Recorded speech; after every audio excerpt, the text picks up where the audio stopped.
Greetings, Guardians. I'm Richard Bailey Jr., Editor-in-Chief over here at the Koalition.com, and today we are having a special podcast discussion on Destiny 2. This will serve as our Destiny 2 review in progress discussion. So, of course, I'm your host, and I'm joined by Mr. Jakejames Lugo. How's it going, Mr. Lugo?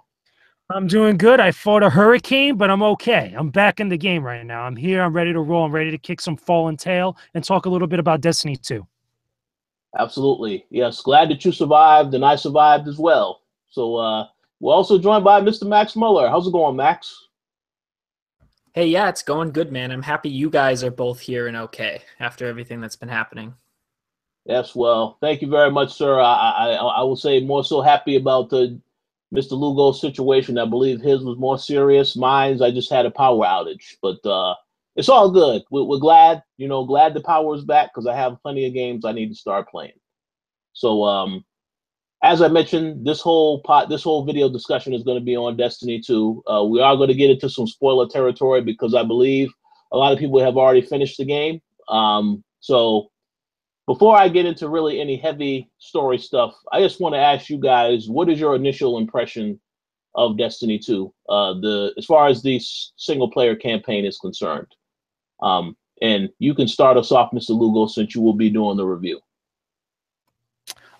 Here's the thing. I've played Destiny's main campaign, the main story, about 2 to 3 times now, because I'm already working on another character. But I had enough experience with it. I actually got to play the story way early before everybody else because I went to the Bungie and Activision event over in Washington. They flew me out there. We've talked about it a few times, but that's where I played most of like 80 to 85% of the campaign back then. Like just with the exception of like maybe 1 or 2 missions. And then I finally finished it when I finally got the game in hand for review. And I have to say, it's a huge step up from the previous Destiny game. And I mean that in a lot of different ways, not just in the presentation, not just in the music, which I think is phenomenal this time around. Like the music really emphasizes a lot of stuff that's going on in the main story, but just in the way that you go about doing things and the way that they kind of set up a lot of the characters, or at least present the characters that you really, they want you to care about the characters this time around as compared to the last game, where things were a little bit more kind of like, figuring itself out. They weren't really sure with like how Destiny, or at least as a franchise, as just overall world building stuff, was going to kind of turn out. So there was a lot of the story elements were kind of all over the place in that previous game. But this one, I feel like they really buckered down and really took a lot of the criticism, a lot of the feedback from Destiny fans to heart, and made a campaign that anybody could really kind of dive into and really enjoy for what it is. There's a conclusion to it, and that's not even when the game really opens up. And I feel like that's where it really shines. Not only just going through the main campaign, again, you go through from level 1 to 20 by the time you finish the main campaign with, a couple levels withstanding. Some people have said they finished it around level 18, 19, I want to say. But by the time I was done, I finished around level 20. And then even then, after spending, I want to say about 9 to 10 hours for the main campaign, that's how long it took me to about to finish it. You could still have so much more gain afterwards, which is when really Destiny starts to shine as an overall package, as an overall experience after you finish the main campaign. But for what it is, I think it's something that people are really going to enjoy. I think it's something that people, if you've never played Destiny before, if you never got into the first game, this is the game you want to start out with. You don't have to go back to Destiny 1 because obviously not a lot of people are playing it anymore. But if you really want to see like the best that this series or this franchise is going to offer, this is the good starting point for you. Sounds good. One point that I want to make real quick before I let Max share his thoughts is I agree with pretty much everything you said. The story there's actually a story this time. And it's very, for what I have started to play, it's great. Obviously, I didn't finish the game because I've had a couple of issues with the servers, so on and so forth. But yeah, the game definitely feels like this is what the first Destiny should have been. And it's just, I don't really have any really major complaints so far. But yes, with that said, Mr. Mueller, let us know your thoughts on Destiny 2 as a whole. Yeah, I pretty much echo JJ's sentiments exactly. I think the story is just leagues and leagues better. This time around, the characters are really my favorite part. I think the writing in the characters is just brilliant. It's witty, it's sharp. I love all the interactions between the characters, and that even goes further than just the story. The game has a lot of side missions that you can play on that kind of extend the story, and some of which feel like they could have been main story elements in the first place if the story went in that direction. There's a lot of little situations that are just really well written throughout. And I'm a really big fan of that. There's not a wasted cutscene, a wasted line of dialogue or anything. And it's interesting because this time around, whereas in the first Destiny, you could do the story, but still kind of jump around and do other things. But this time around, they kind of, I don't want to say force, but they really try and shove you into the story and doing that completely before jumping into the other events. And that's because they put a lot of effort into it. And that really shows this time around. I think that it's just a great story all around. And it's not even great compared to the first game. It's great compared to like other sci-fi operas in general. Like, I think it can really stand on its own as a story compared to other games. But overall, I'm a pretty big fan of it. I will say that I found some of the missions in the middle of the story to get a little bit bland. The story was still good, but just the actual gameplay and missions, they were kind of generic. But the final act after you hit level 15, and then the first few missions are definitely the most engaging in my opinion. And I also think the ending is one of the coolest sequences I've played in a while, especially for Destiny. It kind of caters to everything you were expecting to see in the first game, but it's not there. This game, you get to see a whole bunch of cool stuff that you just imagined in the first game. And I absolutely love it, especially in the final act. And I also think the final boss is really cool, and it really caters to the way Destiny plays. And they really took advantage of the way Destiny works when it comes to the final boss. And I thought that was really, really cool. It's not your generic final boss. You have not fought a boss like this in all of Destiny. It's really awesome. That was very, very interesting statement there. Especially about the final boss. I have to get to that point so I can see exactly what you're talking about. But okay, another question I did have though. Now, did you guys essentially just run through the story, or what did you think of some of the side missions, or like they had the adventure things that you could do as well as other activities? Did you guys think they did a good job with having other activities, or do you think that they just focused heavily on the story and that was what was most important? Here's the interesting thing about that is that everything kind of ties in together a little bit. I think that your main story missions, they have a lot of meat to them. They have a lot of stuff that, again, really kind of brings you and guides you through the narrative pretty well. What I think is cool, though, is that the adventures and even some of the other side missions, like, you know, some of the public events, they kind of give little quirks of dialogue here and there that allude to extra stuff that kind of complements everything that's going on around them. The adventures themselves give you more insight on some of the characters. Like, for example, Cade. There's a couple of missions on Nessus that he has like little things that you kind of go on. And, you know, he has this very witty dialogue, and he has little things that you find out a little bit of like what he was doing on Nessus, but also about his relationship with some of the other Guardians, you know, the people that were part of the Vanguard, you know, that whole fire team, you know, Zavala, Ikora, etc.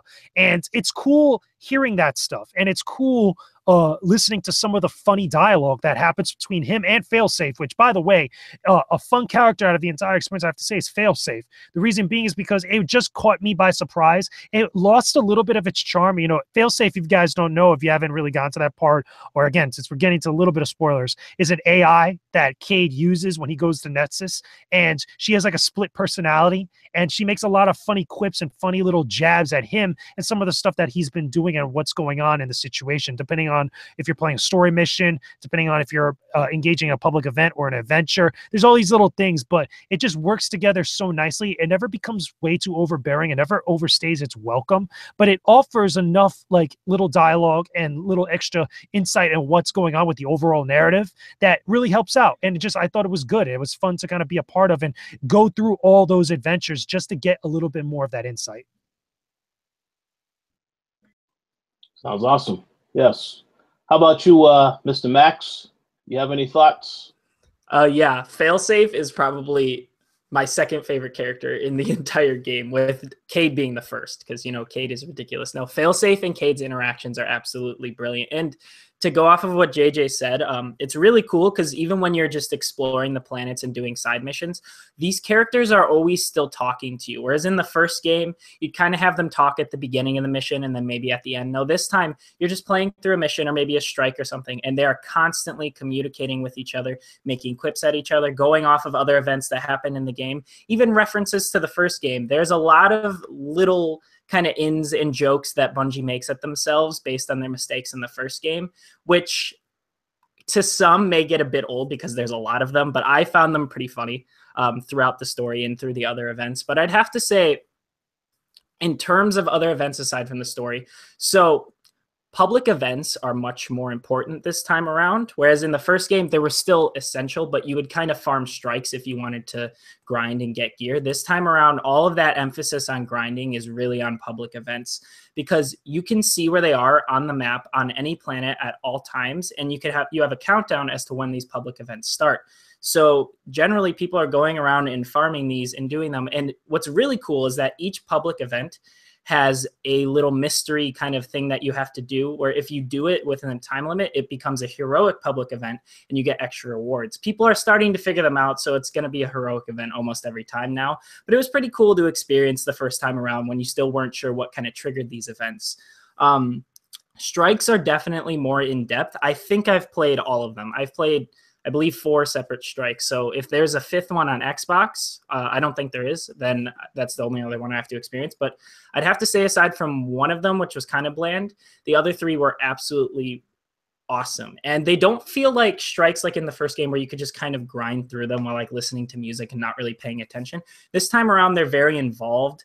And while the previous ones had a lot of different sections, this one also has sections, but the sections are much more focused and there's a lot going on. And what's really cool is that the boss fight in each strike, it's not something you could just hide behind a crate and just shoot at. There's always something that you have to constantly adapt to with each boss, which is really cool. There's always something changing, something that you have to be paying attention to, aside from just like the ads swarming you all the time that bosses always have, which I think is really cool. I've enjoyed the Crucible so far. I think 4v4 is a much better way to play the Crucible. I think looking back, 6v6 was a bit too much. I have some issues with competitive play. I feel like I don't know, maybe it's just because I don't have all the best weapons yet, but I feel like people are either super overpowered or super underpowered. There's no really balance there when it comes to competitive play. But casual play works for the most part. It's kind of interesting because, at least not right now, you don't get to pick game modes or anything like that. It's just casual or competitive. But and also I'm really enjoying the maps. The maps and PvP are freaking awesome. They're very well designed, in my opinion. It's like Bungie back in the Halo days.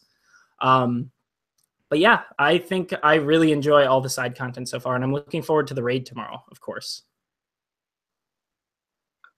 Oh, yeah. I want to make a quick comment on some extra stuff that we should also touch on that kind of complement all that. The lost sectors, besides the public events and all the extra, like, you know, little goodies you could find on all the maps. These all kind of work together because it doesn't feel like grinding too much. I never felt like I was doing a real long grind in any sense because, number one, the public events happen very frequently, a lot more frequently this time around than in Destiny 1, which I think is a godsend. On top of that, on your director, the map, you not only have the times and the locations of where they're going down, but you could also see everything else that's on top of it because the map is actually really good this time around.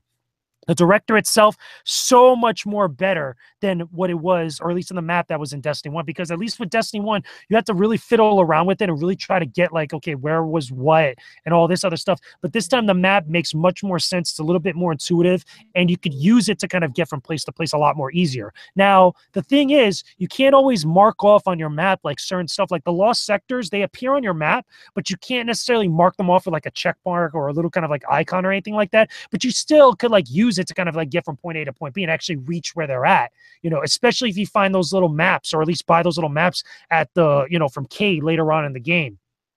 And those are fine. But overall, there's a lot of different stuff to do that kind of help you along as far as like grinding up to max level, as well as also building up your light level, which is also called your power level now, as well as also getting different loot. It doesn't feel like more of an arduous task this time around compared to Destiny 1. Things are a little bit much more doable, or at least they feel a lot more doable, even though you might be spending hours doing them. It doesn't really feel like you're doing so. That sounds good.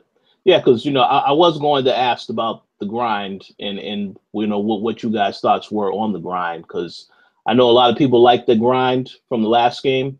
There was some that complained.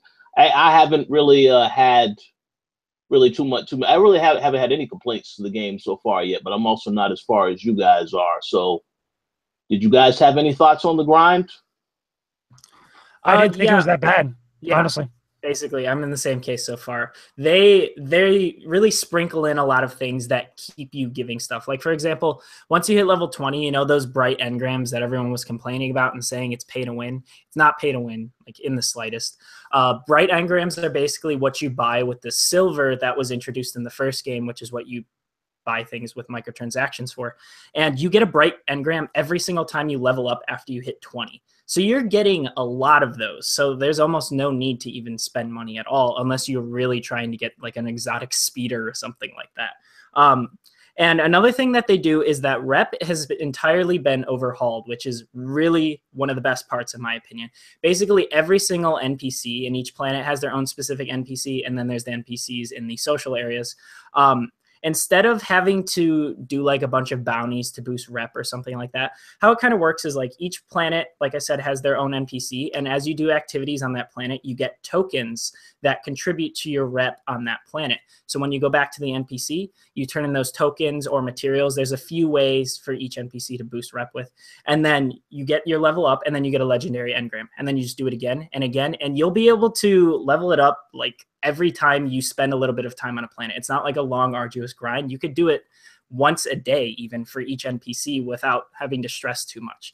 And then, for example, like the Weapon Master, his level of rep, you just turn in weapon parts. So while you're doing these other reps for other planets, you'll be getting guns that you'll dismantle, you'll get weapon parts, and you'll be able to go to the social area and turn those in to get his rep up in another legendary engram. A lot of them kind of blend together, and it kind of caters to all the different types of players, whether it be solo PvE or PvP or strike runners or anything like that. It's really, really cool. Each player can kind of benefit. So that really, like JJ was saying, it doesn't really make it feel like a grind. Even though it is, it's not a sad, like boring grind. It's really fun. And you're always just waiting because they give stuff to you so often. So you're not just waiting so long for something. I want to make a comment on something real quick, and I think we should address it, you know, not make a big deal about it. But I want to talk about this stuff that everybody was up in arms about with the Eververse. And in all the time that I spent, because I spent more time with Destiny 2 than probably most other people out there in the world right now, with the exception of all the other people that went to events and played the game alongside of me, as well as also the betas and such. The games never felt like pay to win. Number one, I don't know where that kind of started up, where I think everybody was up in arms about because they felt like the microtransactions were a little bit much, was the stuff with the actual color skews, like the actual mods that change up the colors for most of your weapons and armors. The shaders, yeah. Yeah. I never found that to be a big deal. I understand people wanting to get specific shaders. That is a problem, I will say, in the Eververse, where you can't buy the specific shaders that you want. And the fact that they're one-time use, I can understand why people would be a little bit annoyed. I also read Luke Smith's response to it because he said, like, listen, we want you to play like certain activities over and over again, and you'll be getting a lot of these shaders and stuff, which sounds a little bit like a weak response. I'm not going to lie, but that never became intrusive on any point throughout my entire experience. And the same thing with the bright engrams. The bright engrams, I feel like people got that wrong because in all the times that I've gone bright engrams, and I've never bought stuff in the Eververse, you know, with real money, I've always got it from leveling up after level 20. I never got weapons and like, you know, armor or stuff that really made me overpowered, especially early in the game, because those are mostly cosmetic. Those are all the armors and stuff that you get are usually like power level of like 10. And it's all because you have to infuse them with other stuff that you have in order to make them somewhat usable or at least any good. Because again, they're only cosmetic like that. I feel like that was a thing that was maybe presented as far, you know, to the public, you know, on release, maybe a little bit wrong. And that's why I had such a bad outlook on it. But I feel like people blew that off like way out of proportion. I feel like it was a non-talking point to the rest of the experience, because let's be real for a second. Destiny 2, even though we're still in our review in progress, solid game right now. A lot of people are talking about it. A lot of people are enjoying it. I'm enjoying it so far from what I've experienced. We're going to be having our review coming out very soon after the raid, because the raid's like coming up this week, and I'll be able to give my final judgment on it. But as it stands right now, based on what I've seen, it hasn't really been anything like too controversial or too crazy that people should be getting up in arms from what I saw based on this. It feels like people are reaching way too much on something because they're trying to look for something or anything right now that's like really bad with the game. Yeah, I'd have to agree with that. I thought I would be annoyed with the shaders being limited and everything, but to cater to Luke Smith's point, I have a shit ton of shaders right now. Like I have like 7 of each one, and I'm not using them. Yeah, exactly. I'm not really using them right now because I'm still in the process where I'm switching out gear like every, other missions. So I'm not too worried about it right now. But yeah, it's really not a big deal. Plus, you can shade everything now. You can shade your helmet, guns, gauntlets, all different colors instead of just your one big shader that kind of goes over your whole armor set, which is really cool. So it's not a big deal. Maybe later on when there gets to be very exclusive shaders, it could be, but no, right now there's really no, I forget that there's even microtransactions in the game. Like they're really just there for people who want to gamble it. Like there's it's just it's become a dirty word. It's become a dirty word right now. That's the reason why people throw that around loosely. And I understand why Bungie's doing it. Remember, this was in Destiny 1 and they handled it a little bit differently. And I think they really went back to the drawing board and to the table and discussed it probably. And I'm pretty sure, again, that's something I should have asked them when I was out there in Washington. But I don't find it to be intrusive. That's the main point that I want to make clear. And I think that everybody should understand. I don't think it's an intrusive part of the experience because you could literally, like what I have, go through the entire game, play everything, and not once buy anything in the Eververse. That should be a non-talking point then at that point. Agreed. Yeah, sound like some great points all around. So I did have a few other quick questions I wanted to ask. Gary Swaby actually chimed in and had a question. He wanted to ask, in the Crucible, are there any dominant weapons that players keep falling victim to? Yes, easily. There, and the thing is, people are just discovering the meta game right now. Number one, auto rifles are much better this time around in the Crucible. There's a couple overpowered. Well, I really shouldn't say overpowered because, again, it hasn't really been germinating that long, but there are weapons that people have been gravitating towards for one reason or another, especially because of their accuracy. Also, scout rifles, I feel like, are going to start to come back because of the Midas multi-tool, especially after you finish the exotic quest. That seems like it's a very powerful weapon because there was a couple games that I got together with a couple other games media people where we went into the Crucible as a team, and some of them had it, and then we were facing other teams that had some of the stuff, and you could clearly see the difference, or at least feel the difference between the people that did and the people that didn't, or at least the people that understood how to deal with it. So the meta game is still being figured out right now. It's still being kind of like, formed at this point. Probably within another week or two, especially after the raid comes out and we start to discover what weapons we could get from that raid, if they have any sort of significant impact on, Crucible or even PvE. That's when you're really going to start to see some of the overpowered or some of the weapons that could be exploited a little bit more than others. Yeah, that sounds about right. Max, you was going to say something else? I haven't had too much experience in the Crucible, not enough to comment on that. I wasn't sure. I have been basically vying for this exotic hand cannon called the Sunshot that I've been leveling up because it has this ability where if you hit someone once their shields are down, it like explodes and does a lot of damage, and it also does lingering damage. So I really like it. But from my experience, I haven't really had to run into anything like that. But I haven't played Crucible in like a day or two once, because people are really starting to rush through and get the exotic quests, especially this weekend. So they have all those weapons now, and I haven't really done it since then, so I can't really comment much on it. Those are starting to pop up more frequently now, including myself. I know I've gotten a couple of them, one of which I believe everybody has been saying it's tied to the raid for one reason or another, yes. Which is the World Devourer thing. But there's a lot of stuff that's been going on over the last few days because, again, since the raid is coming and such. But like I said, I feel like the metagame is still being figured out. We'll know after that raid drops. We'll get a better idea. Hopefully by the time that my review is up of the game, I'll have a much better insight of as far as how everything is, after that's dropped. But I will tell you this, though. I feel like all of this is really going to be changing a lot over time, especially as more of the DLC content comes out. Because remember, we're supposed to get like 2 DLC contents that are tied to the season pass for Destiny 2. One of which is tied to something called Osiris, or at least, related to the plot involving Osiris, which I feel like people are going to be really excited about when it finally comes out. So who knows? There's some good stuff ahead of this. Yeah. I mean, I'm very curious. I mean, I have to play the game and try to get through it as quick as possible so I can be ready for that raid, because I'm curious to get into that. But one thing I was going to say real quick about the Crucible, I did, eventually I did get the Call to Arms trophy. So I have been playing through that a little bit more than the campaign. And when Max mentioned the hand cannon, yeah, them hand cannon weapons are very powerful when, if you use it correctly and if you time your shots. Because I've been killing a whole bunch of people in the multiplayer with that particular weapon. So I can only imagine as, you get you level up further, you get better versions of the weapon, how much more powerful it would be. But I did want to add that point.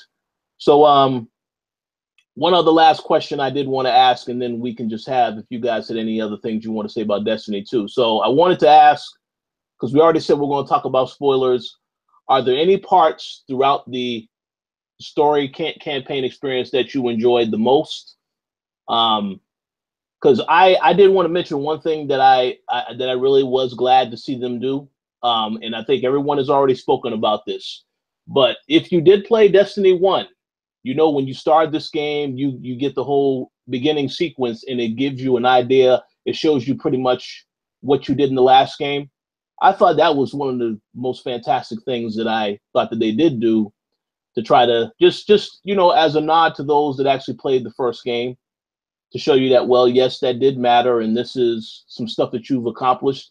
These are people that you played with, because it gives you incentive to maybe play with those same players again this time around. So I did want to give them a shout out for that, because I thought that was awesome. But outside of that, I just wanted to ask you guys, was there anything in the story in particular that you enjoyed the most? If there were any sequences or events that took place that you enjoyed the most? Well, here, I got a perfect one, which I'll try to keep it as spoilery as I can. But there is a sequence that clearly is a huge nod to Halo 3. That's Bungie having a lot of fun with the way that they kind of, you know, constructed everything. Especially if you like a lot of the big set pieces that they've had in past Halo games and some of their other previous work, you know, before Destiny. I think that was very, very cool. A note about what you mentioned though, with the stuff, as far as like having the nods to people that played Destiny 1 or stuck with them for those 3 years. I think that was an awesome addition. That was very unexpected. But also, even if you never played Destiny, or I should say that if you played Destiny 1, there's a lot of nods to all the stuff that you did throughout the entirety of the game, because the dialogue is different. I didn't know this until somebody showed me, but and also when I went into Washington. But if you never played Destiny, if you don't have a save file from Destiny 1 and you didn't carry over and such, you actually have different introductions, you know, for stuff like the Taken and some of the other different races and stuff. But if you had a character or two when you were playing Destiny 1 and you imported it into Destiny 2, that dialogue changes and it acknowledges some of the stuff that you did in the past, like including some of the things that you scan, which I thought was funny, because they even have like calls to like the House of Judgment, you know, and the stuff in the reef. There are different things like that that are littered throughout the entirety of the game. You could even have variations of dialogue when you go on strikes or even on adventures or other stuff that you do, even the public events, that some of the dialogue changes for different people. Yeah, I think it's very dependent on your class, but I even think it's random and there's like different variations for each person. So I think that is very freaking cool. But getting back to what we were saying before, as far as like story stuff, again, without spoiling it, there's some stuff towards the end of the game that's a huge nod to Halo 3, which I believe is really, really awesome. It was a great way to kind of, you know, reach a climax to the story. And I thought that was pretty cool. Awesome. How about you, Max? I know you're a big Halo fan, so you may mention the same sequence. Yeah, no, he's entirely right on that. There is a lot of sequences that reminded me and my brother were talking about it because we were in similar parts of the campaign when playing it together. And yeah, we were just going crazy about how similar some of the parts are to Halo and the callbacks. And also just because it answers, especially that third act, like I was saying earlier, it answers a lot of the questions you had from the first game, as well as just shows you things that you're sad you didn't get to see in the first game that you expected to see. Without getting spoiler heavy, the third act is definitely my favorite part of the game, and I can't wait to replay that part again. It's right after you hit level 15. Like, you have this break once you get in the story, and like you'll probably be level 12 or 13, and you'll have to do other things. Then you'll hit 15, then do the story right then and there and finish it off, because it's really, really cool. It's really worth it. The cutscenes, the gameplay, all of it. It's awesome. Very, very awesome. It caters to the fans a lot. Yeah, I agree. I think also, even because you mentioned those breaks, I don't think the breaks were that bad. Like, it never felt like I was hitting a wall, no. Like a really bad wall. I think that they were needed also to kind of like not only introduce you to some of the other activities you could do, but also to spread everything out. Because again, I finished the campaign in between 9 to 10 hours, give or take. You know, for some people it varies for different things that they do, especially if you want to over-level yourself for some of the later sections of the game. But I felt like when those breaks came about and I had to level up to like level 15, or even there was one section, I think you had to level up to like level 10 or 12 at one point in order to get to like the next like real story mission for the Red War, which is the main campaign. It never felt like, oh, like, you know, I can't like do anything at this point. No, it felt at least like something where it introduced me to other things, and I ended up getting enough stuff and getting introduced to a lot of other stuff that really helped me out later on. So I thought that was a kind of cool way to kind of, you know, allow to kind of guide somebody through the campaign. And also, I feel like, you know, because of that, they really thought about how they presented the campaign, like at Bungie in particular. I feel like they maybe thought about it as like, oh, okay, so clearly there's going to be people that are going to run through this game. We're going to want to run through the campaign to get to the end game content, which is where the real game really begins and stuff. But at least, you know, they catered it and they fine-tuned it a little bit to everybody's needs, not just the people that are just going to do that. Yep, I'd agree 100%. Yes, absolutely. Well, I mean, I know you guys finished the campaign. You absolutely made me want to, you know, play the game right now, but obviously I can't because the servers are down for maintenance, maybe later on today. But are there any other thoughts that you want to say on Destiny 2 before we get ready to wrap up our discussion? I think I'm good. I feel like we've covered pretty much all of it. I'd say like it's the Destiny that we were promised in the first game. So there's that. So if you're on the fence about it, if you're a Destiny fan, I would say buy it. You will be 100% happy. If you were a fan of the first game but still frustrated by it like everyone was, if you're not a Destiny fan, I'd still say try it out. Like if you weren't beforehand, this may actually pull you in. Like it's really that good, and it's still really surprising to me. I agree. I think this is the game that people that didn't play the first game want to jump in now. I think it's the best time to jump in at this point because you're getting the best that everything's been at up to this point, because all that feedback that was given to Bungie from Destiny 1 over those 3 years clearly has been implemented. Clearly, there's a lot of things that are just working very well in their favor. I feel like overall, I was reading and I heard in a few spots, this has been the biggest launch of the year, like hands down, period, here in the United States. And I think also in other territories as well. And it clearly shows people are talking about this game a lot. People are really enjoying it. There hasn't been, other than the Eververse stuff, there hasn't really been a huge bad thing said about this game that was like really terrible. Because overall the game is just well designed. It's looking really good. It seems like people are going to be talking about it for quite a while, especially with all the new content that's incoming besides the raid. And I think that it's great thus far. So far, I am pleased. You know, without having given my final review and my final judgment on it, so far I'm very pleased for what I've seen and what I've experienced from Destiny 2. And I can't wait to finish it up so I can finally give you guys my final judgment on it. Yep. Yeah, unless the raid's disappointing, I really haven't seen anything to complain about either. It's really I don't foresee that though.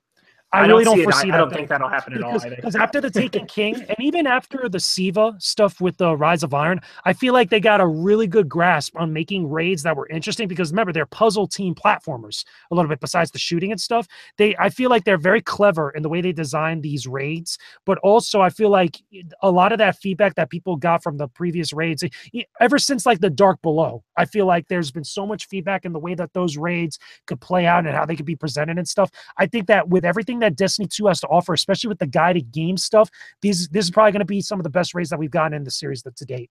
Yep. I feel like, or at least that's what I'm expecting. Yeah, I'd agree. Do you think that they're going to reuse any elements? Because I've noticed in some of the public events, they are straight up out of raids from the first game, which is cool. That's not a complaint, really. Do you think that'll be in the raid, or do you think it'll be entirely new, or just with small references to the first? I think like we're going to get some new stuff, but I think the majority of it is still going to be very similar to what we've gotten up to this point. But again, it's hard to say anything on the new stuff because, you know, they could come out with something that totally, completely blindsides us and is unexpected, because that's how every raid up to this point has felt like, you know, ever since, Dark Below, ever since the House of Wolves stuff, the Siva, that whole raid, that whole ordeal. Again, even the stuff with the binary code, like nobody expected stuff like that. And I feel like we'll probably get something like that, especially for people that really put in the time to really look around and try to look for rewards. I'd be interested to know if we get that same thing like with that binary code puzzle, if we get something similar but a little bit different that offers us some big rewards and doesn't get figured out within the first like 2 weeks that the raid's been out. Yeah. Like, because remember, that whole puzzle took a while for people to really kind of get and really kind of discover what to do. I feel like Bungie has been planning some stuff that, again, is going to really get people together to kind of figure things out and really kind of like make a big splash and have people talking a lot. Yep, I'd agree. And it's great because that's kind of what they did even back with Halo 3 to a degree, and Halo 2, and even Halo Reach. And yeah, Destiny 1 had it too, but I don't think it had it as much. Whereas this time around, I feel like they're going to really, really go forward with the kind of meta events like that, that the whole community kind of gets in on and tries to solve, which is awesome. Absolutely. So definitely looking forward to the review. As well as the raid tomorrow. I definitely want to take the time to once again thank Activision for allowing you to attend the event in Washington. Sound like it was an awesome experience, and then also allowing you to review the game. So I'm pretty sure everybody will be looking forward to your thoughts on the game, but hopefully this particular discussion will give them something to also look forward to, because so far everything sounds very positive, and I can also vouch for this as well because I'm enjoying the game too. So if there's any other final shout outs that you guys would like to give, we'll wrap up the show. If Max, you have any final shout outs you want to give? I think I'm pretty much good. Just thanks, Bungie, for taking the time to listen to all the community feedback and making a really, really great experience. The Destiny, like we said, the Destiny that we wanted it to be and that they wanted it to be. I'd think so as well. It's just really all across the board. I'm impressed. I'm still, I'm playing through the game and I just sit there and I'm like, I still can't believe this is Destiny. Like, what the hell? It's so weird. I love it. Absolutely. How about you, Mr. Lugo? Any final shout outs, final words? Yeah, I'm going to echo some of the sentiments from both of you guys. Again, big shout outs to Activision and to Bungie for not only allowing me to go out there and check out the game early with everybody else alongside the media. Thanks to Bungie and all the PR people, the community people that were over there that treated me good as far as when I went to go visit Bungie headquarters. That was pretty cool when we talked about the game. We got to see some stuff there. We got to experience, that whole environment about, with them actually creating Destiny 2 and everything else that comes along with it. Big shout outs to everybody in the community, everybody that's on the website that reads our stuff, that watches stuff like this. We appreciate you. It keeps allowing us to keep doing cool stuff like that and keep bringing you guys our impressions, our thoughts, and our overall criticism about games like this. Again, this is our review in progress, and my official review is not done yet because, again, I want to be able to see everything that Destiny 2 has to offer before I give you guys my final judgment. But so far, it's looking pretty good. So far, I'm really digging what I see thus far from this game, and it looks like everybody else is as well. So keep on the lookout for my final review after the raid comes out, because what day does it come out? It comes out this weekend, right? I believe it's like Friday, Saturday? No, the raid comes out tomorrow. It comes out tomorrow. Okay, so Thursday. I'm sorry. Coming out this Friday, I believe. That's something else. I read what it was, and it sounded like something from the first game, but I can't think of the name. I thought it was some Trials or something, but no, the raid is tomorrow. Oh yeah, Trials of Osiris, the whole kind of competitive thing, which is part of like the clan battle stuff that they have right now, or the clan system stuff. So the raid's coming out tomorrow. So more than likely, depending on when I finish the raid tomorrow, okay, and my review of Destiny 2 might be coming out Friday. At the earliest, maybe, give or take, depends on how it goes down. But I know after I finish the raid and after I see everything else and I kind of like culminate my thoughts and put it all together, that's when I'll be posting up my review on the website on the Koalition. So definitely look out for that. Maybe I'll do a video afterwards on the YouTube channel talking a little bit about it. I know that eventually we're going to talk about Destiny 2 again at some point, our experience with the raid or anything else, maybe on the co-op at some point. But again, we've been doing a lot of Destiny 2 stuff, so hopefully you guys aren't getting too overwhelmed with it, but look up for my review very, very soon. I can't wait to kind of, culminate my thoughts on everything for you guys. Awesome. Sounds good. Yes. And thank you to all the supporters, as well as the Patreon subscribers. And yes, as Mr. Lugo said, we will talk to you all about more things soon, Destiny 2 and everything else. So stay tuned for the co-op later this week. Until then, have a great rest of the weekend. We'll talk to y'all later.